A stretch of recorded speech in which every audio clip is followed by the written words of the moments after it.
beautiful tones that we love, and gorgeous condition that the hair needs. Hey guys, I'm Kelly Rettenberger here from Paul Mitchell Pro today. I'm at my color bar getting ready to play with some Crema XG. Crema XG is a vegan, ammonia-free, demi-permanent hair color. One of the things that I love about Crema XG is its versatility. It can be used in a wide variety of color surfaces, and I love that it can be used on damp or dry hair. In the salon, it is so helpful to have the opportunity to be able to work with a color on damp or dry hair.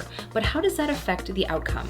Let's go ahead and explore that today. We're going to be transforming this cinnamon canvas. I was really just looking to add some dimension to the hair and exceptional shine. I started off by pre-lightening utilizing Paul Mitchell's Synchro Lift Plus and Skylight. You can see the end result just gives us some great dimension, but I'm looking to add richness and soften that tone a little bit. Now let's get into that color melt.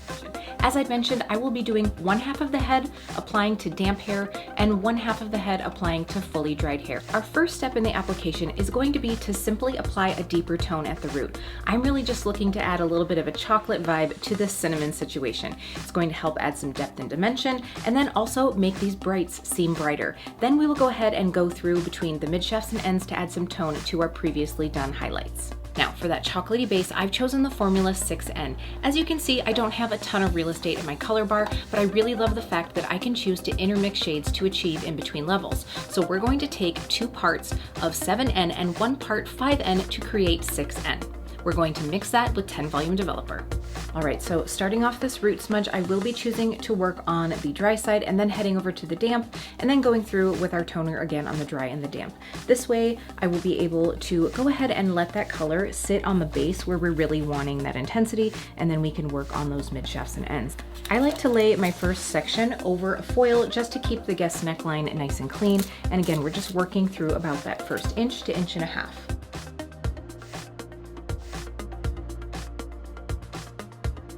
You really want to make sure to be taking sections that are small enough to get great saturation, which is going to be really key. And one of the things that I really enjoy about Crema XG is that it still offers gray blending for your guests with up to 30% gray. And this is a feature that I utilize a lot. I have a lot of guests that are looking for some dimensional enhancement, but they do have a little bit of gray that they're looking to smudge, but still have a low maintenance feel.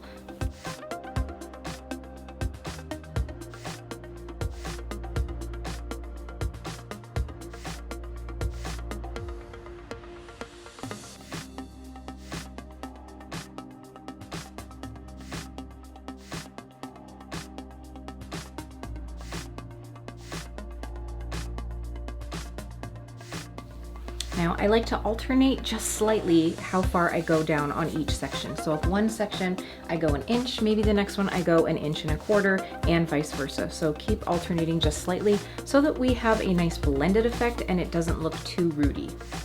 As we start working closer to the hairline, I'm starting to make my root smaller and smaller. So as I work towards this very front hairline, we will only have a tap just at the root. And that's really just to allow this brightness to remain around the face.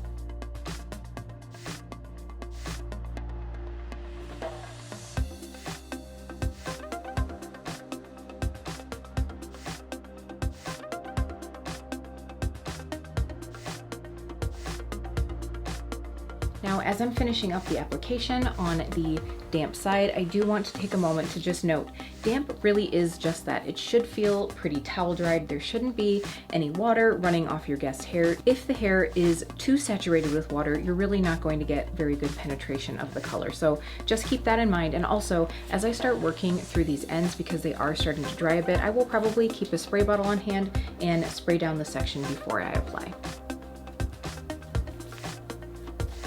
And again, as we finish off this front, I'm just taking a moment to move you guys in just to show you that it's really just that tiny tap, because I know that in working the toner through the hair, I'm going to end up pulling that root down just a tiny bit more. So it's really just a delicate tap at the base.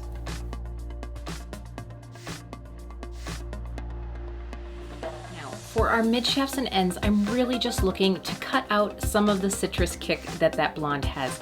I'm just looking for intense shine and a little bit of tonal shift. So we're going to go through with 2 parts of 9N, 2 parts of 10V, and 1 part of 8A, again with 10 volume developer. And now we're taking Formula 2 and working this through the rest of the hair. And again, as I'd mentioned before, saturation is going to be really key for a beautiful end result. You can see that Crema XG has this beautiful creamy consistency that makes makes it so easy to glide through the hair. And as I get to the section between Formula 1 and Formula 2, I like to just run my finger down a couple times between my index and middle finger to help blend those sections. And using the section between my fingers instead of my palm and my thumb just really helps keep my palm clean to be able to apply that pure Formula 2. And you can see that as before, I'm using slightly diagonal forward sections. I just find that this really helps keep the hair out of the guest's face. It helps ensure a really nice clean end result, and it just gives our guests that professional experience.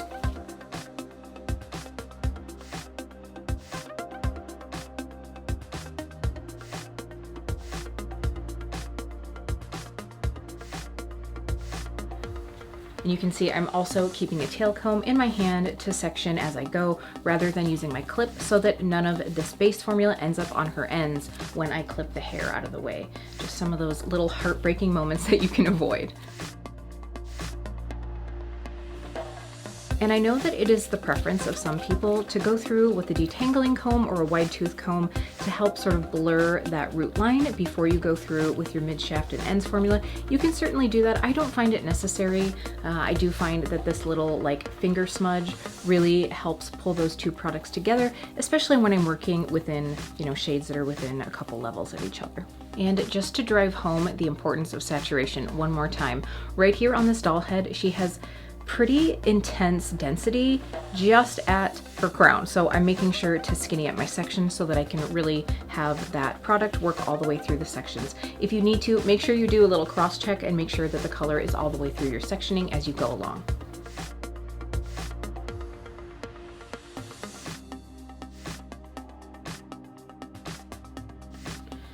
Okay, now obviously since we've been sitting here chatting a little bit, her ends have gotten fairly dry, so I'm gonna go ahead and go through and spritz these sections down. Now, this is really key, especially around the hairline hairs. If you are choosing to go through and work on a damp fabric, chances are that you've chosen to do that because either you're looking for less intensity and tone, less saturation, or you just have a really porous guest. And that spot of the porosity is most likely gonna be around the face and on the ends. So I'm just making sure that we have an evenly damp canvas before we begin. As I work through my color application, about halfway through the process, I like to actually grab a new color brush. And the reason for that is even if you are being very careful when you are tapping those two colors together and not using a lot of pressure right where they meet, the chances of you getting some of that Formula 1 onto your Formula 2 brush are pretty strong. And so if you think about it, if you're working with like a 5 and an 8, you're gonna have some of that level 5 into your brush. So especially because I'm usually applying my mid shafts and ends towards the front at the very end, that color could appear quite a bit darker. So I like to just get a fresh, clean brush, and then that way I can ensure that my colors are true to level. All right, so while she processes, why don't we go ahead and talk about some other tips when using Crema XG. First of all, be patient and persevere.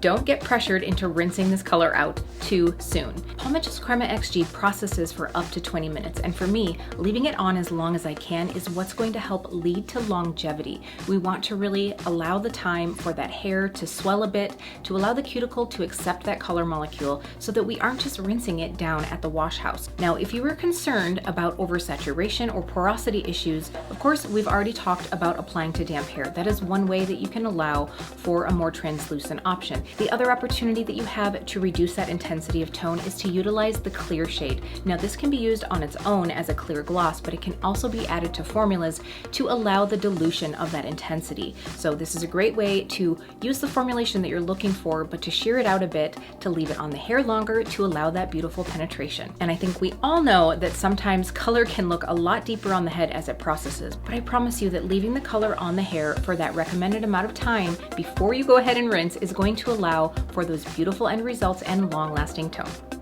All right, so here we have our beautiful end result. I really love, first off, the shine that Crema XG gives the hair. You guys can tell that this is going to be so beautiful and luminous. So right off the bat, one of the things that I notice, if I part her hair here, we can see the beautiful depth that that Formula 1 gave to the hair. It just adds some richness. It really does add just a pop of dimension to the hair. And I think that using that slightly deeper, a little bit more neutral tone at the base just really helps this cinnamon color shine. It really almost makes it look like we did more more work than we did. Now you can also see the refinement that we got throughout the highlights. Now again, like I said, I wasn't looking to completely kick out the warmth in this look. I just wanted to take it from that very citrusy tone into more of like a weedy caramel, just still having some of that delicious warmth to go with that natural canvas. And I definitely think that we achieved that. Now, on the damp side, you can see as we come through here, I can really tell a difference in the intensity of tone at the base. We can see that that base color isn't quite as intense. You're not really seeing that depth as much, and also that fabric hasn't been neutralized quite as much. There's still a bit of warmth at the base. Now, I think the number one area we're going to see a difference is in the refinement of the blonde. You can see here, while we have a lot of shine, we aren't getting as much intensity of tone out of that toner. And of course, that's because we had water placed in the hair, so the hair doesn't quite take on as much of that tonality that the color provides. So we can see that this still has a bit of that warmth. We're still seeing a little bit of that more ginger tone. It is very pretty, but it's definitely warmer than the other side. All right, that's going to be it for our journey to the color bar today. I hope that this video gave you some insight into the amazing possibilities within the Crema XG line. Don't forget to subscribe so you don't miss out on great future content, and I will see you really soon.